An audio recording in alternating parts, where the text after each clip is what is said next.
estamos todos? Bueno, sí. Bueno, chicos, este seminario es para hablar sobre ética en IA. Creo que es un tema muy necesario ya que la IA está desarrollándose a una velocidad que, bueno, el 2022 ha sido clave. O sea, ustedes han visto IA generativas, Stable Diffusion, DALL-E, tal vez han jugado un poco con ChatGPT.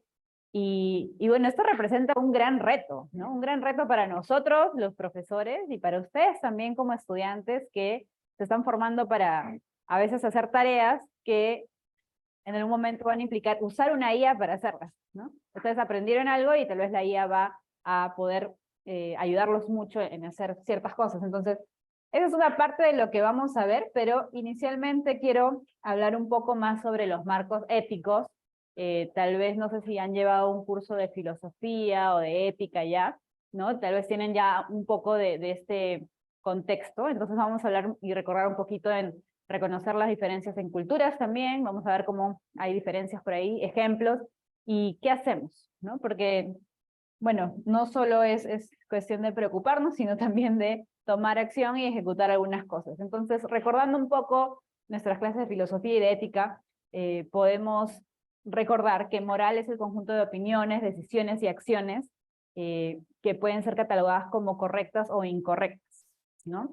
Creo que todos tenemos de alguna manera una moral y, y eso va a juzgar de alguna manera nuestras acciones. También contarles que a veces la ética es un proceso, ¿no? No es algo que solamente se aprende, sino que a medida que vamos enfrentando casos y situaciones, pues es precisamente en esos momentos en que nos vamos a cuestionar y vamos a, tal vez, si se trata de algo personal, tal vez tomar una decisión personal, pero si se trata de algo más profesional, pues tenemos que tomar la decisión en conjunto. Y para tomar la decisión en conjunto vamos a valernos de herramientas, vamos a valernos de opiniones de otras personas y sopesar un poco, ¿no? Por ejemplo, hay dos marcos éticos que son como bastante diferentes. El utilitarismo, que genera mejores resultados, que evalúa una acción según si genera mejores resultados para la mayor cantidad de personas. O sea, si es mejor para la mayoría, pero podría no ser mejor para una minoría, ¿no? Entonces, es debatible ese concepto. Hay otro que es deontológico, que evalúa la acción eh, independientemente de si va a impactar negativamente o positivamente, ¿no? Es como dos, de alguna manera, dos ideas o ramas diferentes de cómo tratar la ética. Por ejemplo, en el MIT hace algunos años se realizó un estudio y 40 millones de personas llenaron ese estudio y pues pudieron ver que habían diferencias culturales en los países de las personas que respondieron. Básicamente hubo muchas preguntas acerca de qué pasaría si un carro autónomo, un auto autónomo, un vehículo autónomo no puede frenar y tiene enfrente a esta cantidad de personas, ¿no? Tiene enfrente personas mayores, personas, niños, jóvenes. En algunas culturas se prefirió salvar a los niños y a los jóvenes, y en algunas otras culturas se prefirió salvar a los ancianos, ¿no? ¿Tienen alguna idea de qué culturas hicieron qué cosa? ¿O mayoritariamente respondieron qué opción? Uh-huh. Exactamente. Algunos países como Francia, Grecia, Canadá, Reino Unido, pues estaban más dispuestos a salvar la vida de los jóvenes. En cambio, los países asiáticos, como Taiwán, China, Corea del Sur y Japón, estaban más dispuestos a salvar a las personas ancianas. Entonces, eso es como un ejemplo nada más para como que estar mucho más enterados y mucho más conscientes de cómo diferentes países o diferentes grupos de personas podrían tener diferente lista de valores, lista de moral, una moral diferente, y para bien o para mal eso existe, ¿no? A veces no hemos podido como humanidad uniformizar a todos porque no ha sido así el caso, ¿no? Hay diferentes culturas, pero sí, podemos acercarnos a trabajar juntos de alguna manera. Tenemos en algunos momentos proyectos con China, gente que se va a China, gente que viene a China. Entonces, debemos de encontrar la forma de vivir en armonía, ¿no? ¿Ustedes creen que dentro del Perú hay diferentes grupos que podrían responder diferente a la pregunta del MIT, de la encuesta que hizo el MIT? ¿Sí? ¿O diferentes grupos? Bueno, parece lo que podría entenderse, ¿no? Porque también usualmente dicen los mayores que lideran todo, digamos. Entonces, digamos que la zona más... Podría ser, no lo sabemos a ciencia cierta, pero sí podría darse que en las mismas regiones del Perú tengamos esa diferencia de lista de valores o en este caso la respuesta a esta encuesta, ¿no? Algunas lecturas recomendadas para esto, se les estoy dejando aquí también. Por ejemplo, los carros autónomos, Who Should Die in a Crash, de la BBC, y bueno, los dos son relacionados a esto. Pero cuando hablamos de ética en IA, pues nos relacionamos mucho más con los temas digitales, ¿no? Hay muchas instituciones que han venido definiendo una ética de IA, o los riesgos que tenemos o que enfrentamos como personas a todo el desarrollo de la inteligencia artificial. Y dentro de todas estas instituciones hay casi siempre tres principios que se repiten mucho o que son los más comunes. Son la equidad, la responsabilidad o accountability y transparencia, ¿no?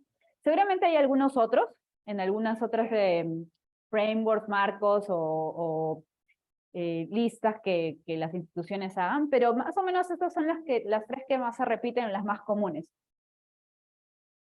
Y vamos a empezar, por ejemplo, a ver algunos casos donde vamos a ver que estos principios se ponen en tela de juicio, ¿no? Por ejemplo, en el caso del reconocimiento facial, ¿no? El reconocimiento facial implica, primero, varias tareas de Machine Learning que ustedes van a ir aprendiendo también en el curso. Primero es identificar una cara, ¿no? Porque cuando nos ponemos enfrente de una cámara, pues mi cara no está aquí, ¿no? Mi cara está aquí. Entonces, la cámara primero tiene que identificar dónde está la cara de alguien, o si hay una persona enfrente de una cámara, ¿no? Son como varias tareas, pequeñas tareas, que diferentes modelos de Machine Learning van a trabajar todos juntos para poder hacer la última tarea, que es el reconocimiento facial. Entonces, identificamos la cara, identificamos puntos claves de la cara. Y eso lo vamos a contrastar con una base de datos, por ejemplo, para la verificación, ¿no? Si estamos en un aeropuerto, han visto que a veces nos toman solo una foto y ya nos identifican. Bueno, usualmente es esto, porque toman biomarcadores. ¿Han escuchado hablar de los biomarcadores? Usualmente son datos que están relacionados con nuestra persona y la verifican. Esto no tiene mucho de peligroso, porque en teoría se van a verificar uno a uno los datos, ¿no? Tengo una foto de una persona y voy a verificar si esa persona está en mi base de datos. Lo peligroso es cuando queremos usar Machine Learning para identificar a una persona y hacer un match con las clases que tenemos, o las clases de alguna manera son personas que tenemos. No sé si ustedes recuerdan Facebook hace como 10 años, cuando te sugería una etiqueta. Subías una foto y te decía, aquí están fulanito, menganito y tal. ¿Recuerdan? Y eso fue porque previamente subiste muchas fotos y marcaste quién es quién. Entonces Facebook fue aprendiendo cómo luce cada persona, cada contacto, y cuando subías una foto nueva, te podía dar exactamente, te podía decir y sugerir las personas. No siempre era completamente correcto, ¿no? A veces te decía sugerencia, persona A, pero no era persona A. Algo así podría suceder con esto. Estamos en un supermercado, tomamos la foto de una persona que creemos es sospechosa de robo y decimos que es persona B. ¿Qué pasa con eso? Podríamos confundirnos. ¿no? Peor aún si es que los modelos de IA fueron entrenados en cierto grupo de personas, cierto color de piel, y no funcionan para otros grupos. Pregunta: ¿qué procesos creen que se podrían ejecutar más rápidamente con la identificación automática? ¿Cuál? La huella. Ya. Podría ser, sí. Con la identificación automática, bueno, me refería más a la identificación facial. Sí. Características oculares. Sí, podría, enfermedades, por ejemplo. ¿Quién mencionó?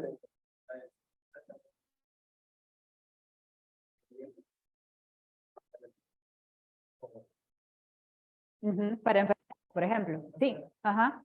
Identificar de alguna manera la enfermedad. Sí, más o menos. Por ejemplo, ¿no? Exactamente. Ajá, sí, por ejemplo. O en el aeropuerto, ¿no? También.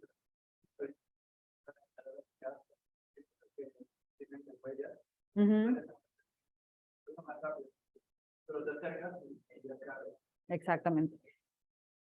Seguramente, no sé si en el curso van a ver adversarial learning, pero hay ahí también incluso un peligro que, de distorsionar alguna imagen o algún video para hacerse pasar por la persona que debería estar autenticada. Pero bueno, no nos vayamos por las ramas. La segunda pregunta es: ¿qué aplicaciones de identificación facial podrían, o reconocimiento facial, podrían tener consecuencias negativas?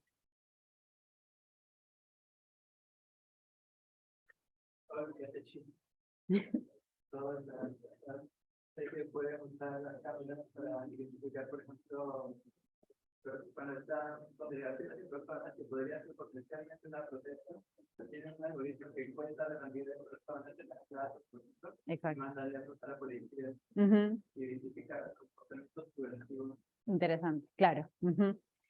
Y bueno, incluso la cantidad de personas que están amenazando alguna institución, podríamos decir que sigue siendo no tan intrusivo, ¿no? O sea, se podría entender que un Estado quiera de todas maneras también saber cuándo hay que poner más refuerzos. Obviamente los refuerzos no deberían matar a nadie, pero es incluso un poco entendible. Pero el reconocer a una persona y equivocarse y tomarla por un ladrón, un delincuente, está mucho más, creo que es mucho más evidente de que es algo que es incorrecto, ¿no? Entonces, esas preguntas se las dejo ahí en la mente también para que las cuestionemos un poco, ¿no? En verdad, incluso ha habido un error, ha habido errores donde se ha capturado a personas, se ha arrestado a personas pensando que eran alguien más. Cuando se contrastó el video de videovigilancia, por ejemplo, de un mall, y se halló a se hizo el match del video de videovigilancia con el brevete de esta persona, un brevete antiguo de esta persona. Y bueno, hubo muchas protestas en Estados Unidos sobre eso, hubo mucho cuestionamiento a esta clase de tecnología, y por un tiempo IBM, Amazon y Microsoft, que fueron las empresas que estaban desarrollando esta tecnología, empezaron a suspender las actividades o las ventas de estos sistemas. Otras lecturas recomendadas que les dejo aquí. Y siguiendo un poco el tema por el color de piel o grupos de personas, ha habido también un caso donde ProPublica, un modelo de IA que predecía cuánta reincidencia, o si una persona arrestada iba a ser reincidente, o sea, iba a volver a cometer un crimen, ¿no? El detalle es que después de analizar los resultados de estos modelos, se halló que, por ejemplo, en este caso particular, se le dio a esta persona un bajo riesgo, cuando en verdad al final reincidió muchas veces más que esta persona a la que se le puso un riesgo de vida, ¿no? Entonces, si un modelo de IA funciona peor en un grupo de personas que en otro, entonces estamos hablando de que hay un sesgo, ¿no? Que hay un sesgo o que no estamos garantizando que el modelo funcione bien para todas las personas. Las preguntas, adicionalmente a eso, muchas veces las preguntas en las que se basaban para poder predecir, ¿no? Porque finalmente son features o características o variables las que se usan como entrada para poder predecir una etiqueta, no estaban directamente relacionadas con la persona. Es decir, muchos de nosotros podríamos decir, bueno, profesora, en verdad esto sí está relacionado, porque los padres, los amigos, todo eso influye. Sí, pero finalmente no es a ciencia cierta. O sea, hay muchas personas que podrían tener muchos padres, padres que están en la cárcel, o amigos que consumen drogas, sí, tal vez es un extremo, pero que no son delincuentes. Y no por eso vamos a dejarnos llevar por los datos de su entorno, ¿no? No sería justo determinar si una persona va a reincidir o no en base a cómo luce su alrededor o cómo luce población parecida a esta persona.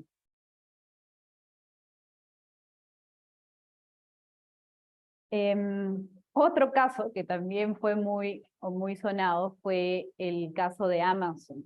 Amazon automatizó su proceso de selección de personal y pues como la mayoría de candidatos o la mayoría de personas que habían sido contratadas eran hombres, cuando se automatizó, se leían CVs de personas, de mujeres, de chicas, y no se las tomaba en cuenta prácticamente, porque todas las personas que ya habían sido contratadas, la mayoría, en su mayoría eran hombres. ¿Y cómo habían sido los CVs de esas personas hombres?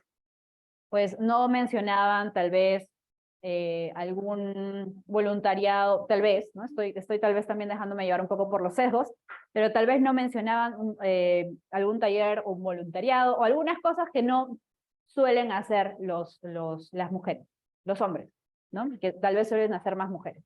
Cuando llega un CV que tiene actividades, entre otras cosas, que se podrían asociar con mujeres como equipo de fútbol de mujeres, por ejemplo, pues simplemente el modelo empezó a descartar a esas personas, a mujeres.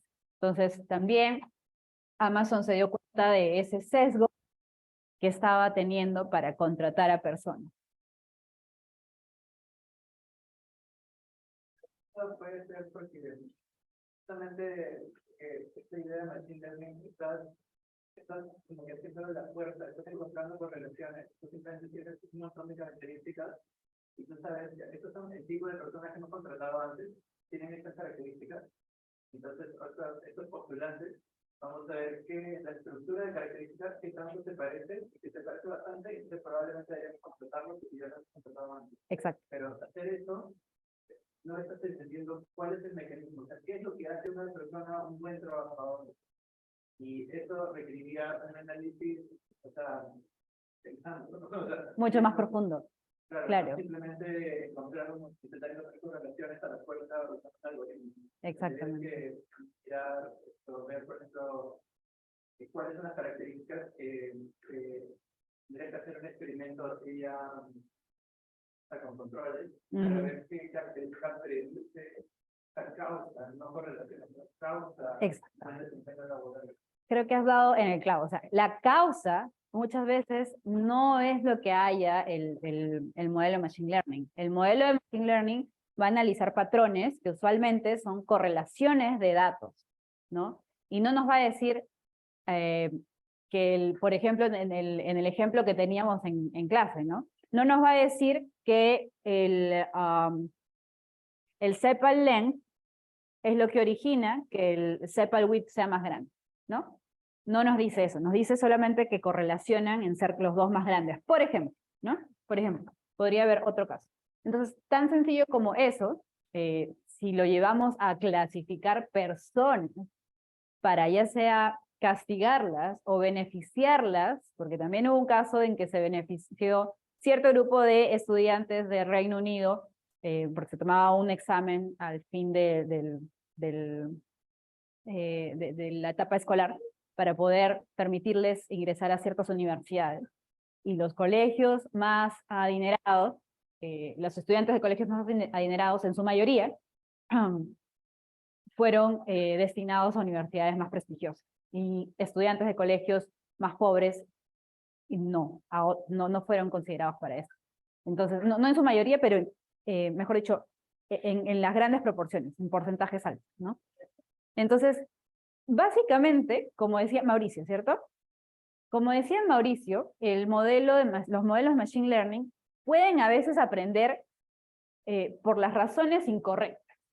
Es decir, también hubo un experimento, un paper, que analizaba los resultados de clasificar animales. Y esta foto de un husky fue clasificada como de un lobo.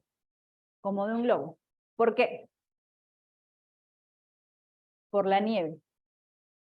Pero en verdad podríamos haber tenido un husky en la nieve y eso no lo hace un lobo, ¿no? Entonces, a eso es a lo que vamos cuando decimos que los modelos de Machine Learning podrían estar aprendiendo por las razones incorrectas, ¿no? Es el de la muestra, o sea, todas las fotos del lobo estaban en nieve, probablemente. Si hubiera puesto fotos del lobo en pasto o algo así, no hubiera pasado. Exactamente, podríamos haber reducido la probabilidad de que pase eso. Exacto. Sí. Muy buena observación. Y lo vamos a ver también más adelante. Diversidad en la muestra, representatividad en la muestra. Pasando ya a otro tema, que también es controversial de alguna manera, los sistemas de recomendación. Los usamos todo el día, todos los días. ¿Qué noticias en el Instagram vemos? ¿Qué nos recomienda TikTok? ¿Qué nos recomienda Netflix? ¿Qué nos recomienda? No sé si ustedes han usado Amazon o los Amazon para comprar cosas, o Falabella o Linio, ¿no? ¿Qué nos está recomendando? Bueno, eso podría parecer algo inocuo, ¿no? Pero ¿qué pasa cuando las redes sociales buscan que estemos todo el día en la red social? Porque nos recomiendan cosas que nos gustan y nos siguen gustando y estamos ahí todo el día, scrolleando. Es un poco controversial esa decisión de la empresa de dejarnos todo el día conectados, ¿no? O incentivarnos a estar conectados todo el día. Eso fue lo que se halló en Facebook, incluso más o menos también relacionándolo con otro caso, la recomendación de candidatos en el caso Cambridge Analytica, ¿no? Bueno, ese es otro caso donde hubo un poco de fuga de datos, pero otro caso de Facebook fue que se le dijo, los equipos de ética en IA hicieron saber en la compañía de que adolescentes estaban tenían la salud mental siendo afectada por el tiempo y la calidad de los posts, y Facebook decidió no hacer nada, ¿no? Hay un documental, hay unos reportajes que le hacen a la persona que logra sacar de alguna manera estas decisiones que se tomaron en la empresa. Y bueno, esto nos hace pensar, ¿no? O sea, sí, por un lado las redes sociales nos conectan, nos ayudan, pero ¿qué tanto nos dañan también, ¿no? Entonces, si está en manos de algunos pocos decidir eso, creo que también es un tema que deberíamos cuestionarnos. Y aquí hay algunas lecturas recomendadas. Justamente Frances Haugen fue la mujer que filtró los archivos de Facebook, un poco hablando sobre eso. También va a haber seguro, esto no se habla mucho de esto, pero también hay va a haber un momento donde usemos algoritmos de inteligencia artificial para hacer más eficiente todo. Y estos algoritmos a veces van a hacer que personas tengan que trabajar muy extenuantemente para cumplir exactamente alguna organización o horario u otra decisión o instrucción que haya tomado el algoritmo. Es el caso de Coupang, que es una empresa muy parecida a Amazon en Corea, que también decidía cómo apilar paquetes, definir el orden de entrega, predecir compras, y esto hacía que los empleados tengan unas malas condiciones de trabajo. Por ejemplo, a veces no podían ir al baño, sentían que eran objetos desechables, ya que sus contratos eran básicamente diarios, a veces difícil de renovar si es que tenían alguna lesión, y a veces ni siquiera usaban su hora de descanso. Aquí también les dejo algunas lecturas recomendadas sobre casos parecidos. En algún momento Starbucks, por la eficiencia de sus horarios y de asignar horarios a su personal, hacía que la persona que cerrara un día la tienda tuviera que también abrirla después de 3 horas. O sea, prácticamente estar todo el día trabajando, quedarse y cerrar solo para cumplir el horario más eficiente para Amazon en términos de costos o tiempos. Menos mal que se retractaron inmediatamente, pero eso más o menos fue por el 2015, si no me equivoco. Incluso se hablaba de un término que se llamaba clopening. Close and open the store, ¿no? Sí. Porque una cosa que tiene una cosa de tiempo debe estar ahí, tal vez lo económico sería mayor, ¿no? Es un buen punto de vista. Y si, claro, y si cada uno, y si al final a alguien le conviene eso, pues lo puedes soportar, bueno, en fin, pero lo que pasó fue que en el libro Weapons of Mass Destruction, se veía cómo a veces eso podía sistematizar la vulnerabilidad de una persona. Es decir, una madre de familia soltera, por ejemplo, se adecuaba a esos tiempos de Starbucks, pero también tenía que adecuar los tiempos de su niñera, y a veces no podía pasar tiempo con sus hijos, y de alguna manera, algunos grupos se ven más afectados que otros. Por ejemplo, como dices, alguna persona soltera y que tiene más tiempo libre podría aceptar esas condiciones.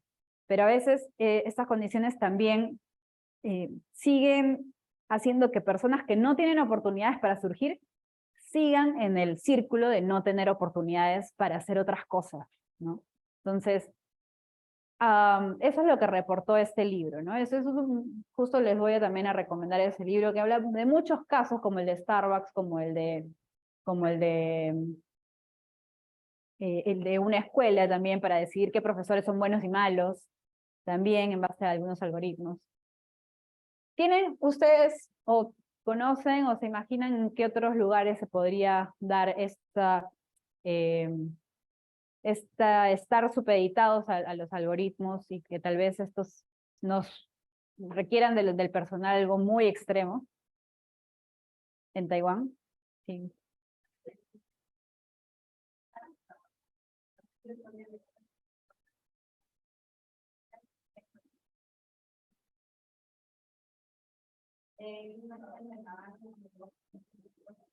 Uh-huh.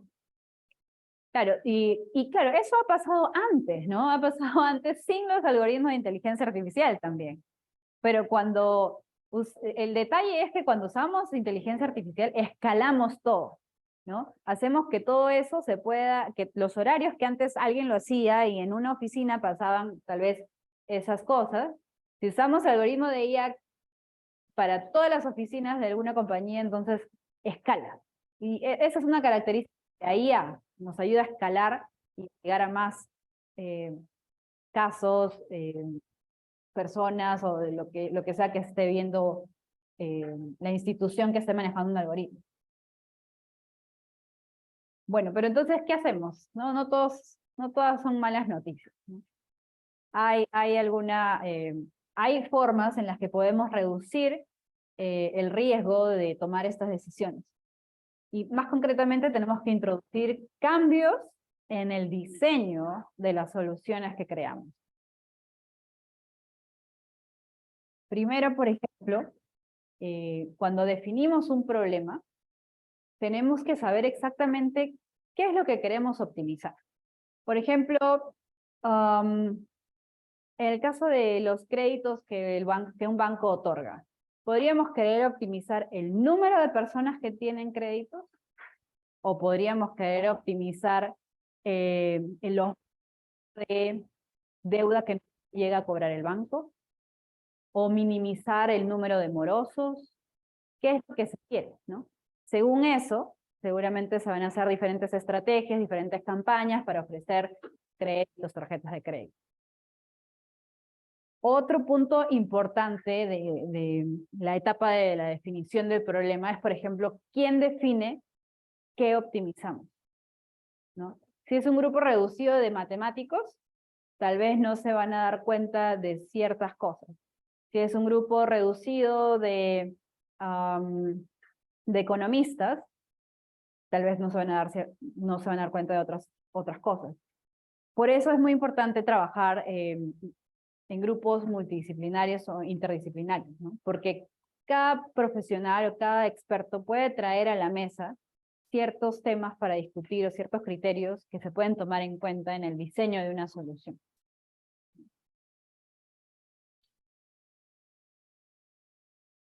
Es decir, en general deberíamos enfocarnos mucho en la función objetivo, ¿no?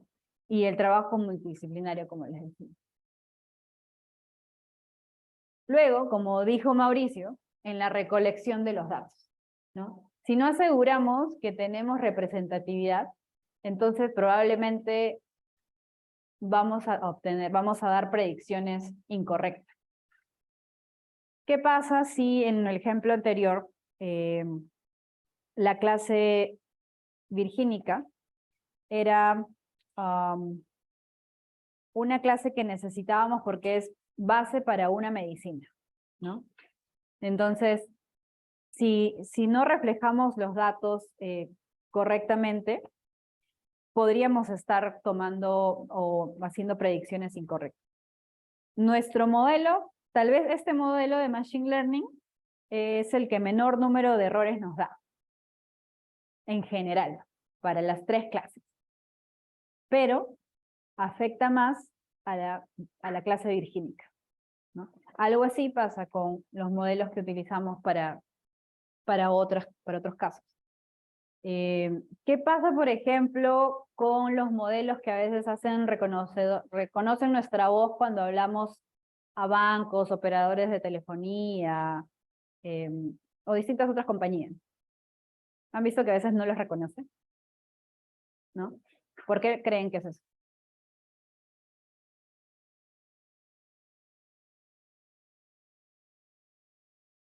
Porque podrían haberse entrenado en voces de personas de España, México, no sé, Chile. ¿Quién aseguró de que se use en voces de peruanos para usar el sistema en Perú? Simplemente se dijo, sí, si funciona en español, funciona en español para cualquier país. Pero ¿quién no se preguntó si los acentos son iguales en todos los países? ¿No? ¿Tienen alguna otra idea de cuándo ha pasado eso? Los datos no han sido representativos para tomar decisiones o dejar que los algoritmos tomen decisiones.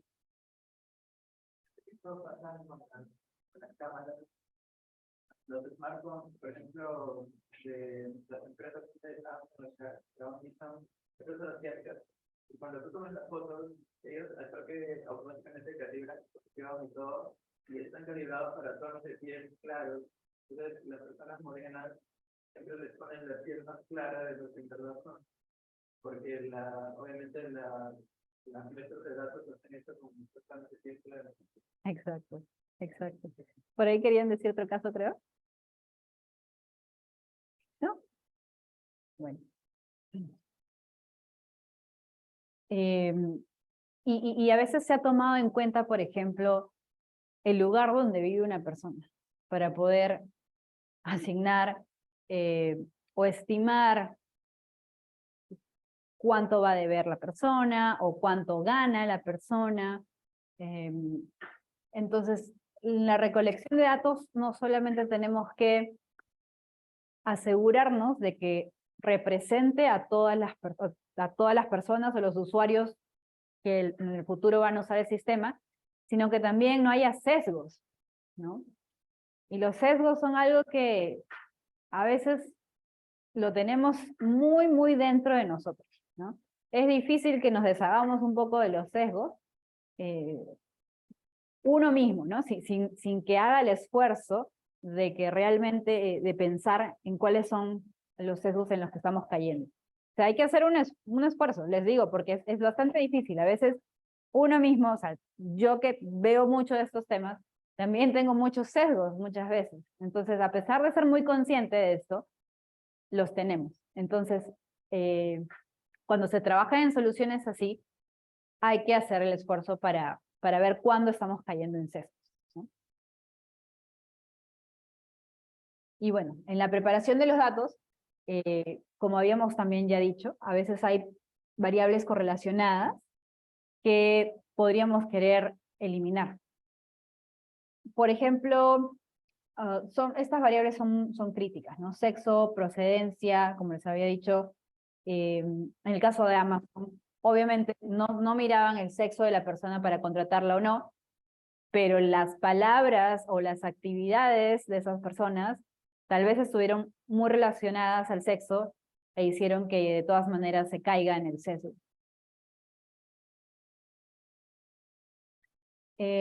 Una forma también de analizar un poco más los datos es, por ejemplo, desagregar, ¿no? En el tiempo de COVID, se vio, por ejemplo, en Estados Unidos, en algún momento, que la tendencia de los casos COVID seguía esta tendencia. Pero si hubiera abierto, o mejor dicho, como se hizo aquí, se abrió por estado, nos podemos dar cuenta de que no todos los estados seguían esa tendencia, ¿no? Algunos estados se estancaban un poco más, algunos estados iban en subida, y algunos estados incluso iban en bajada, ¿no? Entonces, para poder tomar en cuenta qué hacer y tomar diferentes acciones, decisiones, en un caso tan extremo como fue la pandemia, hay que simplemente no dejarse llevar por los primeros datos que uno ve, ¿no? Sino que hacer unos análisis mucho más minuciosos.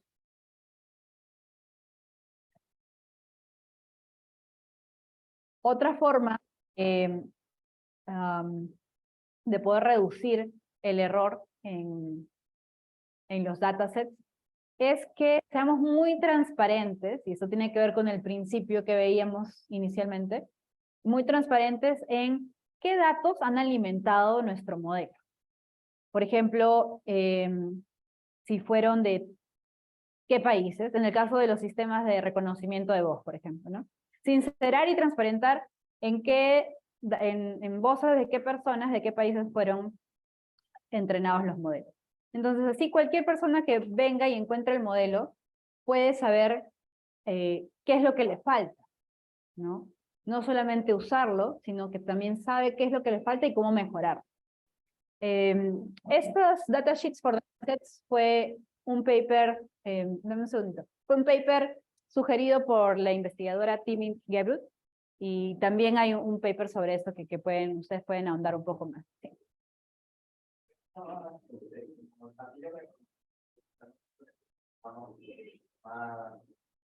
Bueno, actualmente tenemos el grupo de teléfono, etc. Entonces, eso que ahora se utiliza algoritmos reconocidas como esta posibilidad, como que yo hablo de un teléfono que es y pero en este caso tiene almacenado conceptos de diferentes países. Sí, seguramente se ha entrenado con más diversidad. es lo que yo supongo. No sé cuál es, cómo se ha entrenado y qué modelo exactamente es el de Speech Recognition de Siri, pero seguramente, o sea, entiendo que funciona un poco mejor. Entonces, sí, que parece que aprende de ti.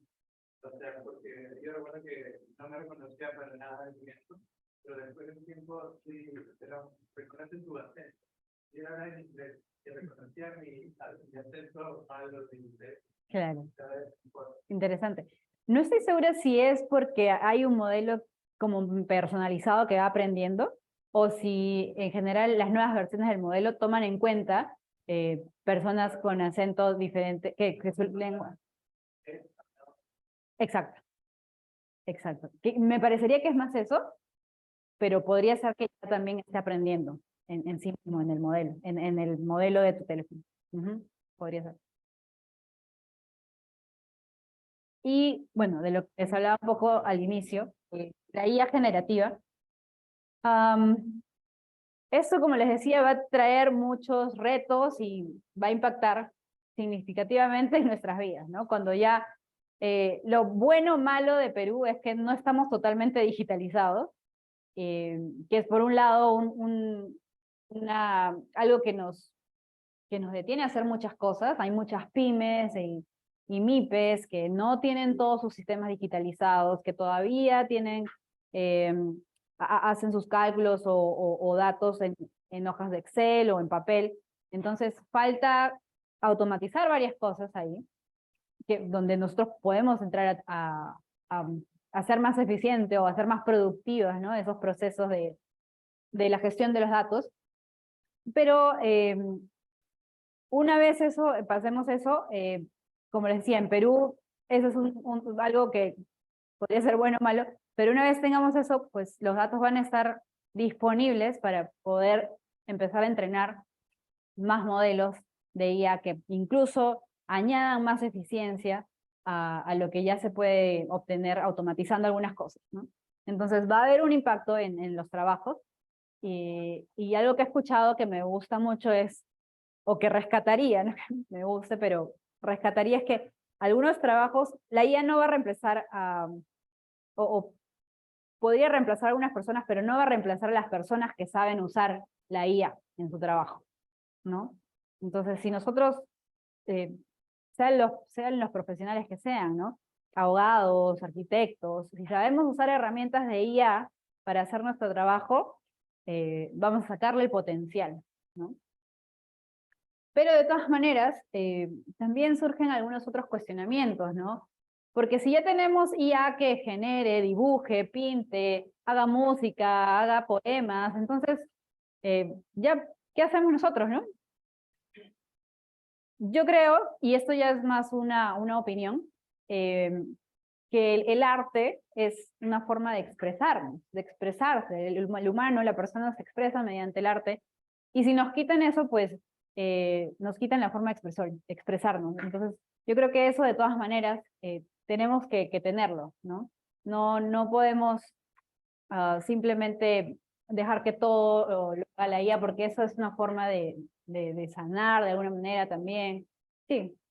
Eso es cierto, porque hace poco creo que estaba en el que la IA generaba estaba viendo esas personas que necesitaban ahí y ya no quiere tomar en una inteligencia artificial muy artística.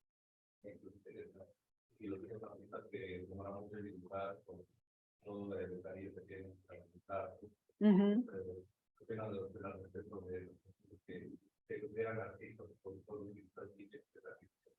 Claro, yo creo que todo va a caer por su propio peso, ¿no? Bueno, se puede usar eso para tal vez hacer dinero, hacer más rápidos algunas, no sé, publicidad, ¿no? Que de alguna manera, pues las personas que hacen eso también trabajan para eso, ¿no? Yo creo que va a haber, los profesionales igual van a tener que revisar las cosas que se generen. O sea, va a tener que haber un ojo humano que revise cosas. Por otro lado, yo creo que, como les decía, o sea, todos esos son grandes retos para estudiantes, maestros, todos los miembros de la sociedad, ¿no? Y como maestros también nos preguntamos, ¿cómo es que debemos enseñarles a ustedes para que quieran seguir aprendiendo, ¿no? Que no se detengan y siempre estén actualizados. Entonces, y nunca puedan ser desplazados por la inteligencia artificial, ¿no? Y yo creo que otro punto muy importante es el trabajo interdisciplinario. O sea, saber escuchar a otros profesionales para resolver un problema, porque a veces los problemas van a ser más y más complejos. Pandemia, ¿no? Muchos profesionales, sociólogos, economistas, etcétera, tratando de buscar soluciones y criterios para poder mantenernos a salvo. Entonces, todo eso yo creo que es el trabajo interdisciplinario entre otras habilidades, como parte de las cosas que necesitamos para poder seguir trabajando, ¿no? Y aquí, bueno, ya en unos minutos termino, quería mostrarles un ejemplo de cómo, una buena respuesta yo considero de ChatGPT, porque lo quise como engañar un poco, y le dije, ¿por qué la película La Revolución de la IA ha sido tan aclamada? ¿No? Y ChatGPT me responde, lo siento, pero como modelo de lenguaje no tengo acceso a información en tiempo real sobre las últimas películas que se han lanzado. Y no puedo proporcionar información precisa sobre la aclamación o el rendimiento de una película específica. Sin embargo, en general una película puede ser aclamada por varias razones, etcétera, etcétera, ¿no? Aquí, o sea, que aquí me sorprendió. Pero, en esta de aquí, ¿por qué es ambigua la siguiente oración? El pollo está listo para comer. ¿Notan la ambigüedad? ¿Por qué es ambigua? Claro. O sea, puede ser que el pollo esté listo para que nosotros lo comamos, o puede ser que el pollo de un personaje, o no sé, está listo para él mismo comer, ¿no? Y la respuesta de ChatGPT, pues, evidencia cómo estos modelos no piensan. O sea, cuando nos dicen que piensan, ustedes tienen que cuestionarlo, decir, bueno, ¿a qué te refieres con pensar? ¿No? Porque lo que dice aquí es que una cosa es que ha sido cocinado y otra cosa es que está servido. Entonces, no entiende lo que se le está preguntando, ¿no? Entonces, así es ChatGPT. No sé si en las otras versiones vaya a mejorar, pero hay deficiencias. Uh-huh. Podría ser, claro. Uh-huh. Podría ser. Pero una persona puede saber esto sin contexto. O sea, ¿por qué es ambigua la siguiente oración? Una persona puede responder esta pregunta sin contexto, ¿no? Porque la pregunta no es ¿a qué te estás refiriendo? La pregunta es ¿por qué es ambigua la siguiente oración? ¿No? Dar una explicación de por qué es ambigua. No sabe que es en verdad un pollo. Y entonces no sabe que un pollo puede comer. Solo sabe que la palabra pollo a veces se asocia con palabras como comer o ser comida. Exacto. No, realmente no sabe qué es un pollo. Exactamente. Es un mapa, simplemente un mapa conceptual de términos relacionados. Exacto, o sea, mucho del sentido común no está escrito en Internet, ¿no? Está en nuestras mentes. O sea, que la botella se va a caer si la saco de la mesa, no es algo que muchas personas hayan escrito en Internet, ¿no? Han escrito sobre la física, han escrito sobre otros temas, pero algo que es evidente no está escrito muchas veces en Internet. Y los datos que han alimentado a ChatGPT, bueno, no están muy claros, creo que no han sido suficientemente claros, pero entiendo que es mucho el Internet. Entonces, es cuestionable un poco eso, ¿no? Y bueno, para ya terminar y no robarles más tiempo, quería decirles que los valores de la IA son los valores humanos. Entonces, si nosotros como humanos no mejoramos en muchas de las cosas que tenemos que mejorar, pues la IA solo va a hacer un reflejo de lo que nosotros ya somos. Así que eso es un mensaje para que nos quedemos con él y lo reflexionemos. Y no sé si ustedes tienen alguna pregunta o algo más que quieran añadir. Creo que se podría utilizar Actualmente hay muchas aplicaciones que, por ejemplo, están dejándolas como para que los programadores intenten dar entonces, para que puedan mejorar los resultados y así, ¿no? Entonces, puede que esta tecnología que actualmente está causando un boom puede mejorar para la identificación de robots o mejorar el tema de seguridad a la primera Que ChatGPT sirva para mejorar el tema de...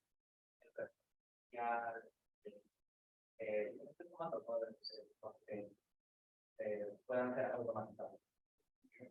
Seguramente puede haber formas de combinarlos. No se me ocurre ahorita una, pero estoy segura que va a haber formas. Pero de todas maneras, finalmente, hasta que no pasen unas pruebas, los modelos que se creen, porque finalmente son correlaciones las que aprende, ¿no? Si no pasa por un conjunto de pruebas y se definen bien esas pruebas, qué es lo que queremos, cómo queremos pulir, o cómo queremos identificar si un modelo de verdad está listo, yo creo que no nos podemos confiar de solo usar modelos de Machine Learning, ya sea de visión computacional o de lenguaje natural, como es de ChatGPT, ¿no? Hay que hacerlos pasar por pruebas para que sepamos que están listos para no fallar, y sobre todo en casos críticos, ¿no? Como es confundir a un delincuente con una persona normal, o no normal, una persona que no ha cometido ninguna falta. La última cosa que quería decirles es que este libro también es muy bueno, es de donde he sacado muchos de los casos, Weapons of Mass Destruction. Hay conferencias también donde se publican artículos y trabajos de ética en IA. Y si no han visto Code Bias en Netflix, les recomiendo que también lo vean. Bueno, eso es todo y muchas gracias.